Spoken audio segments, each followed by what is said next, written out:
There are some questions you answer, and there are other questions that go on to answer you. This video is about the second kind, 10 questions. That's it.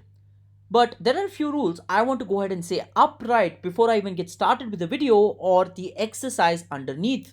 Because I want to be able to set clear expectations for the viewers. Here are three no's you should be following while watching the video and practicing the exercise underneath it. 1. Don't try to sound smart while you're answering them. 2. At any given point of time, never go on to defend yourself. And 3. And the most important one, don't explain your circumstances hidden as answer, as that is just going to take away from the entire exercise and realization. What I want you to do instead is just notice which question makes you the most uncomfortable, which one makes you want to check your phone, which one makes you immediately think of someone, which one makes you say, yeah, but that reaction, that is the one that is going to matter the most, and sometimes even more than the answer that you are going to go ahead and give to yourself. Because sometimes, ladies and gentlemen, the thing we avoid thinking about is exactly the thing quietly controlling our life. So let's not rush this. Let's start, but let's start strong. Question 1. If I secretly recorded your last 30 days, would I be able to tell what your biggest goal is? Forget what you say you want, and let's straight away look at the evidences: your calendar, your screen time, your bank statement, the people you spend time with, the things you keep postponing. Would your actions make your dream obvious, or would I have absolutely no idea as to what your dream was? Because there is a strange point in life where you can still passionately talk about a dream while living almost nothing like the person required to achieve it. And sometimes you don't quit the dream, you just slowly stop behaving like it actually matters. Question 2. What part of your current life would embarrass the 16-year-old version of you the most? Not because you aren't rich enough, not because you haven't achieved anything yet. What I want you to do, folks, is think one level deeper. What did you once swear you would never become? Maybe you said to yourself you would never stay in a job you hated. Maybe you said to yourself that you would never go ahead and tolerate disrespect, never become lazy, never stop creating, never become one of those adults who just waits for a Friday. And then life happened. Slowly and quietly, somehow the things once terrified you became absolutely normal. If that younger version of you walked into the room today, how hard would it be to explain things to them? Question 3. Who are you still trying to prove something to? And folks, this question actually requires you to be a little specific. A parent, an ex, a teacher, a friend who underestimated you, maybe. People from school who probably don't even think about you anymore. How many decisions in your life are actually yours, and how many are still part of a competition the other person fundamentally doesn't even know exists? The car, the salary, the body, the job title, the relationship, the lifestyle. At what point does proving them wrong become another way of letting them control you? And if they fundamentally could never see you succeed, or could fundamentally never see your success, what would you still want from your life? And would it be the same thing that you want today? Question 4. When was the last time you looked at your parents and understood that they're actually getting older? Not intellectually, let's try to understand it. Like, actually look at their face carefully next time, their hands, the way they walk, the things they get tired doing now that once looked effortless. There was a time when they carried you everywhere, and without anyone announcing it, you crossed into the part of the life where one day you may have to carry them. Think about your mother, think about your father. When was the last time you spent time with them without looking at your phone? When was the last time you asked them a question you genuinely didn't know the answer to? Not because you needed something, just because one day there will be things you desperately want to ask them, and absolutely nobody will be left who knows the answer. Question 5. If your relationship stayed exactly like this for the next 10 years, would you still choose it? Not the beginning, not the best memories, not who they could become, not who you hope you would become together.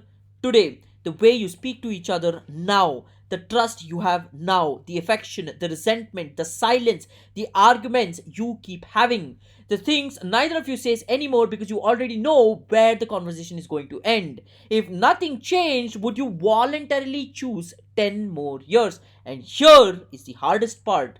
If the answer is a straight no, what exactly are you waiting for to change first? 6. Which person in your life would disappear completely if you stopped making the effort?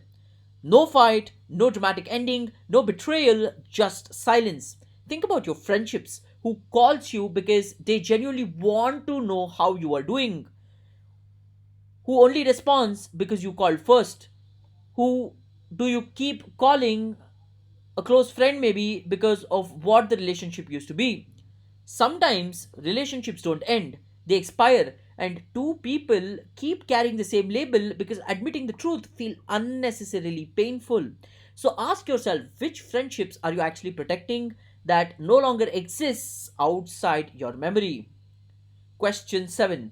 If I looked only at your bank statement, what would I think you would value most, or what would I actually think about you that helps me get a better perspective about your value system? Not what you claim matters the most, right? But what your money says matter. Like convenience, status, food, clothes, subscriptions you forgot that you actually had, experiences, family, maybe investing in your future. Because money, ladies and gentlemen, is absolutely brutally honest. Every transaction is a tiny vote for the kind of life you are actually building. And there is something uncomfortable about saying, my future matters to me while spending almost nothing on it. Imagine your current financial habits continue for another 10 years. No lottery, no miracle promotion, no business suddenly exploding, just you continuing exactly the way you are. Where would you end up? Ask this question to yourself and sit with it for at least 2 minutes. Question 8. If your future child copied your life exactly, would you be proud of them? Let's say they've got the same sleeping habits, the same relationship with money, the same career decisions, the same standards in a relationship, the same way of dealing with stress, same phone addiction, same excuses, same willingness to take risks, same courage, same fear. Imagine your son or daughter at your particular age living exactly the way you lived today. Would you look at them and think you're doing well, keep going, or would you sit them down and beg them to change? Because if there are things you would desperately want your child to fix, there is a difficult question that is actually hiding underneath it, which is, why are they still acceptable for you? Question 9. What dreams are you slowly turning into a story about something you almost did? Think about the way people talk when they get older. I was going to start a company. I almost moved abroad. I wanted to become a writer. I really used to fit in. I really had this idea once. I could have. Nobody plans to become the person who says those sentences. It actually goes on to become gradually. You postpone something, then you do it again. Then you do it enough number of times that restarting becomes absolutely embarrassing. And eventually, the dream stops feeling like a plan and it becomes a part of your personality. Something you mention at dinner, something you tell younger people you once wanted. So, what is yours? What thing are you still calling a future plan that is quietly going to become a memory? 10. If someone you love died tonight, what would you hate yourself for not doing while you still had a chance? Don't think about death in general, right? That's not the perspective of this question, or that's not where we want to push you, right? With this particular question, think about one person, the person you keep meeting to call, the person you owe an apology, the person you haven't visited because life has been busy, the person you love but somehow assume that he or she will always be there. You probably already know who came to mind. Stay with that person for a second. What would hurt the most? Something you said, something you never said, a fight you never resolved, a dinner you kept postponing, the last time they called and you thought, I'll call them back later. We spend so much of our lives worrying about losing opportunities, like losing money, losing time, losing status, and then life teaches almost everyone the same brutal lessons. Some losses make everything else look embarrassingly small.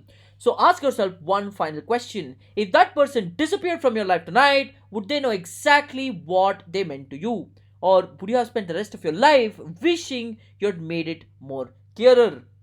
Now, think back to the 10 questions. One of them would have absolutely felt different to every single person who's actually watching this video, and it might be different depending upon what kind of a person you actually are. And you know better which is the one that struck you the most. Maybe you got a little defensive, maybe somebody's face appeared in your mind, maybe you immediately started explaining why your situation is different. Maybe you wanted the question to end faster and you can actually go to the next question to see how well it's going to trick your mind. Look, this whole questions and the sequence and the exercise, that wasn't random. You don't need to fix your whole life tonight, right? That's not the way of doing it. That's never how people have done it. And logically, you cannot fix your whole life in one night. You don't need to make some dramatic promise that's going to go on to change your life forever. You just stop running from that one question, because the life you keep saying you want and the life you are actually building eventually becomes the same thing. And the difference between them is usually hidden inside the questions you were way too uncomfortable to actually go ahead and answer. That's the thought I'm going to leave you with, ladies and gentlemen. See you in the next video.